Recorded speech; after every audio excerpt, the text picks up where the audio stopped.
allergy is kicking in. I'm itching again. I need to take some more allergy medicine. I wanted to come on for a few minutes and talk to y'all about our special guest that we're going to have on the show. Let me unplug that. Her name is Michellep, and she wrote a book about leaving large, about the struggles with weight loss and weight maintenance. So I want to read this part to you and invite you to email over to Michelle your food story. So it says, it's not about the food, it's about the story behind the food. And I would love to learn more about your food story. Food story number 2, Pizzagate Breakdown. In this story, a pizza meltdown at a business conference led to a mind shifting breakthrough for me. This is Michelle's words. I sensed that this was not purely lack of willpower, self control, or discipline. Something else was going on that had me on a hamster wheel of dieting, and I was tired. I was ready to get off. Please, God, help me. Can you think of a time when it felt if, as if you didn't have control over how much you were eating? Please share your food story with me here at Michelle P, as in Peter, at leavinglarge.com. So comment down below if you care to your food story. Also, we're going to have Michelle come on as a special guest. So I wanted to know, is the weekend a better day for you all or weekday? I'm thinking maybe Wednesday, maybe Tuesday or Wednesday. Tuesday or Thursday, probably Thursday, because Tuesday the Oval comes on and I have to watch it. So what Michelle is doing, and we have our support group meeting. So those of you who need some support with your weight, we have a free support group meeting that meets on Mondays at 4 p.m. Central Standard, 5 p.m. Eastern Standard Time via Zoom. And if you are interested, you are welcome to join us. It's very encouraging.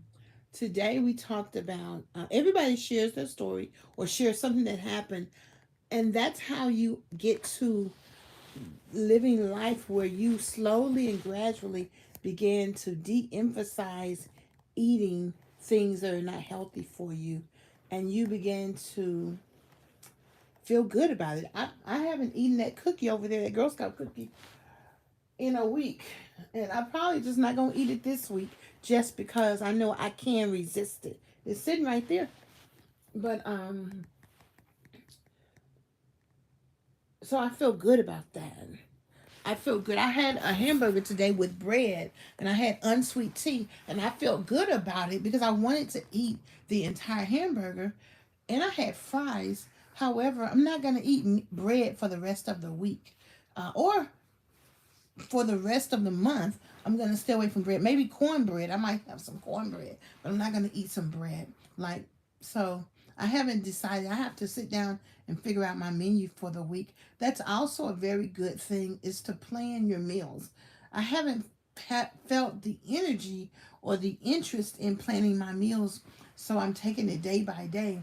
I wanted to mix the chickpeas with the tomatoes, but my home care worker didn't remember to add the tomatoes. So I may add tomatoes and chickpeas for breakfast. Subscribe to your channel. Oh, thank you, Eric. I appreciate that. Thank you very much. And so we're just talking about Michelle's book, Leaving Large: The Stories of a Food Addict. She's going to be our guest on on my channel. I'm thinking maybe on a Thursday, or if it's better for you out on the weekends, just let me know. I asked the question and people responded, at what age did you realize that you were fat? I think that's a good angle to ask Michelle to address as well. When she's on, you all can ask questions as well. So I think that in light of the fact that a friend of mine told me that I failed to thrive on Friday, and it was funny because she told me when I needed support dealing with this YMCA stuff. And sometimes we think we're being helpful because we're telling it like it is. And other times when we do that, we can't handle when people tell it like it is.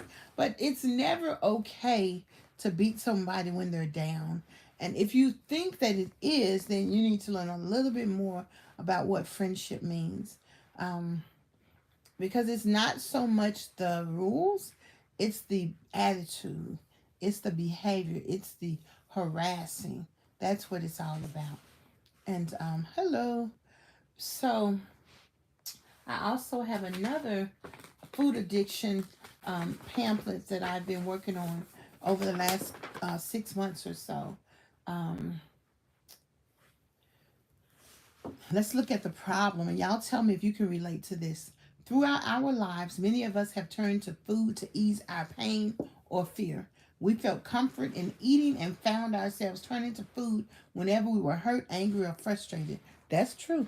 Food became our comforter or our friend. And I want to say, as a woman, a single woman, many of us turned to food because we needed a man.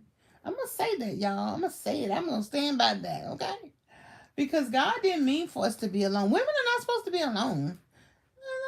We're supposed to have a companion. Some of us may have been emotionally, physically, or sexually abused and used food to cope with the emotions of these events. True. Some of us may have had healthy eating habits as children or young adults, but at some point in our lives, we chose to overeat and lost the ability to discern when we were physically hungry or when we were physically full. Oh, yeah. I have gone from drive through to drive through and ate my pain away. Yes, I have. Yes, I have. So, we thought food was safe, not realizing it could become our drug of choice. Many of us may have turned to food after obtaining sobriety in other areas. Okay, yeah, I've heard of that. People who stop smoking and they gain weight. Okay, okay, we have focused on our body image instead of our health. Okay, many of us have tried various diet programs, education, medications, or many other ways of trying to control our eating habits. Oh, yes. We have failed over and over and are left feeling guilty, incapable, and unlovable. Well, we have succeeded. We may not have continued the journey. So yes, that is a good point. We have given in to the idea that there is one perfect diet or pill out there that can save us if only we could find it. Yes, that's another thing that people are saying on my channel, telling me, oh, get the weight loss surgery, have them take the fat off. Okay. The media and marketing have gotten us to believe their marketing message. They've done a great job.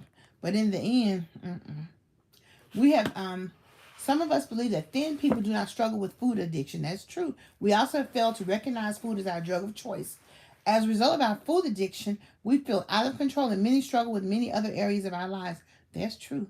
Some of us have low self-esteem, which may affect our motivation and our relationship with God and others. That's true. Amen. Amen. Amen. Amen. Amen. So definitely comment down below and let me know what you think.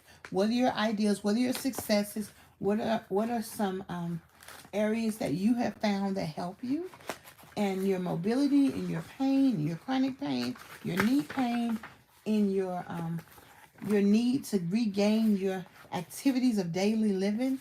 Comment down below and let me know. Let me see how that hickey doing. Remember I showed y'all earlier I had that hickey right here?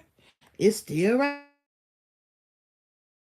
there. I didn't fall, but I fell asleep when I was in the pool and I hit my face.